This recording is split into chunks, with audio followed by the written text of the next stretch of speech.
Alright, so it is time for yet another phone from Nothing. The company has already launched two phones this year, the Nothing Phone 2A in March and the CMF Phone 1 earlier this month. While there is still time for a flagship phone from the brand, we are now getting another mid-range smartphone named the Nothing Phone 2A Plus. So as the name shows, this phone will be an upgraded version of the Phone 2A. The launch is happening on the 31st of July, so while we still have a few days left, the specifications of the phone have already leaked. So in this video, let us talk about the Nothing Phone 2A Plus. First and foremost, let us talk about the SoC. Nothing has officially announced that the Phone 2A Plus is powered by the MediaTek Dimensity 7350 Pro chipset, and it is the first smartphone to feature this chipset by MediaTek. This chipset is an upgraded version of the Dimensity 7200 Pro inside the Phone 2A, and if we talk about numbers, we are looking at a 10% better CPU and up to 30% better GPU in the Phone 2A Plus.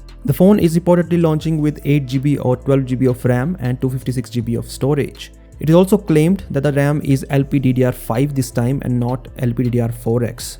The battery size is the same at 5000 mAh, but the charging speed is slightly faster at 50 watt versus 45 watt. The display is exactly the same as the Phone 2A. In terms of cameras, the phone has a dual 50 megapixel camera setup on the back, which should be the same as the Phone 2A. But the selfie camera is upgraded, so it now has a 50 megapixel sensor as well, versus a 32 megapixel sensor on the Phone 2A.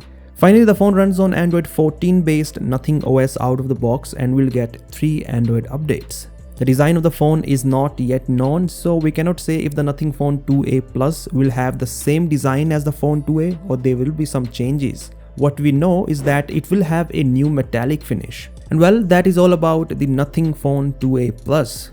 If you compare it to the Phone 2A, then you are getting better performance, slightly faster charging speeds, and an upgraded selfie camera. Let us see at what price the Phone 2A Plus is launched, especially in the Indian market, because the sub 30k segment is currently very competitive with a ton of options to choose from. Moreover, we are soon getting more phones in this segment such as the Phone 2A Plus, the iQOO Z9 S series, Motorola H40, etc. So it is very important for Nothing to price this phone aggressively, just how it did with the Phone 2A. What are your expectations for the price? Do let me know via the comment section below, and as always, I'll catch you in the next one.